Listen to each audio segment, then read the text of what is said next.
Assalamualaikum warahmatullahi wabarakatuh. Perkenalkan, nama saya Ani Rahmawati dengan NIM 2025120888. Di sini saya akan mempresentasikan kasus kebocoran registrasi data eSIM pada Oktober 2025. Berikut video presentasi dari saya. Kebocoran data registrasi eSIM.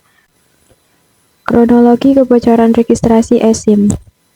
Dugaan kebocoran data registrasi eSIM pada Oktober 2025 menjadi insiden keamanan siber yang sangat ironis karena terjadi tepat di tengah ambisi pemerintah dalam mendorong migrasi besar-besaran dari kartu fisik ke teknologi SIM digital.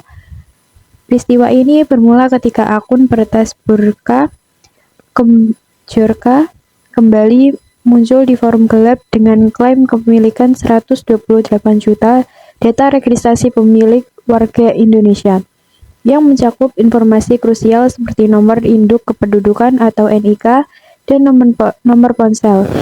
Kasus ini segera memicu gelombang kritik dari berbagai organisasi mahasiswa dan pakar keamanan siber. Sebab eSIM yang awalnya dipromosikan melalui peraturan Kementerian Komdiji nomor 7 tahun 2025 sebagai solusi lebih aman dengan sistem biometrik, justru terbukti memiliki celah keamanan yang rentan dieksploitasi oleh pihak luar.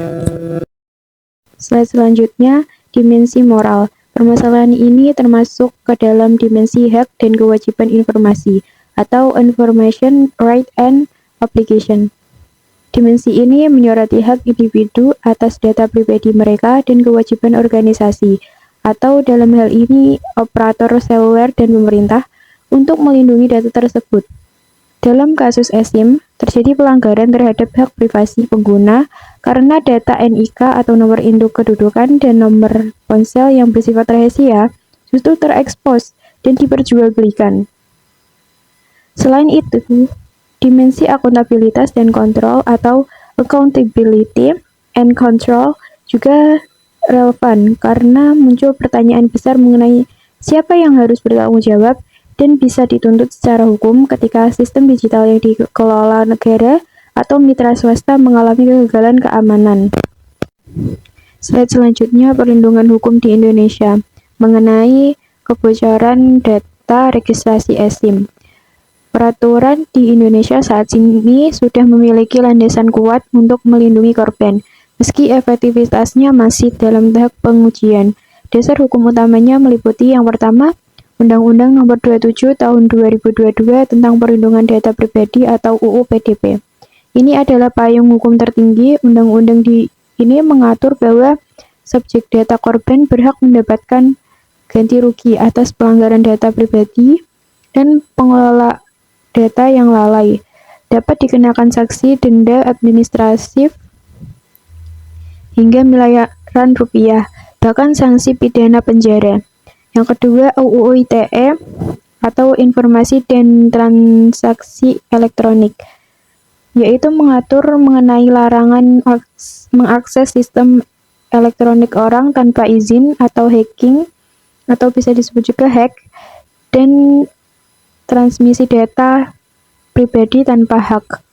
Yang ketiga, Peraturan Kementerian Kominfo Nomor 5 Tahun 2020 mewajibkan penyelenggara sistem elektronik untuk menjaga keamanan atau keandalan sistem dan bertanggung jawab atas kebocoran data yang terjadi di platform mereka. Slide selanjutnya, langkah pencegahan di kemudian hari. Agar terhindar dari dampak buruk isu sosial dan etika di dunia digital, hal-hal yang perlu dilakukan adalah yang pertama, meminimalisir jejak digital. Jangan memberikan data NIK atau foto KTP ke platform atau aplikasi yang tidak kredibel atau tidak memiliki kepentingan mendesak. Yang kedua, menggunakan autentika ganda. Selalu aktifkan fitur keamanan tambahan pada akun yang terhubung dengan nomor ponsel agar meskipun data bocor, akses ke akun tetap terlindungi. Yang ketiga, bersikap kritis terhadap kebijakan baru. Sebelum bermigrasi ke teknologi baru seperti eSIM, Pelajari terlebih dahulu reputasi keamanan penyedia layanan dan jangan ragu untuk menuntut transparansi mengenai bagaimana data kita berkelola. Yang keempat, edukasi literasi digital. Memahami cara kerja phishing dan social engineering agar data yang sudah bocor di pasar gelap tidak digunakan peretas untuk menipu Anda secara langsung. Terima kasih, sekian presentasi dari saya. Kurang lebihnya mohon maaf. Wassalamualaikum warahmatullahi wabarakatuh.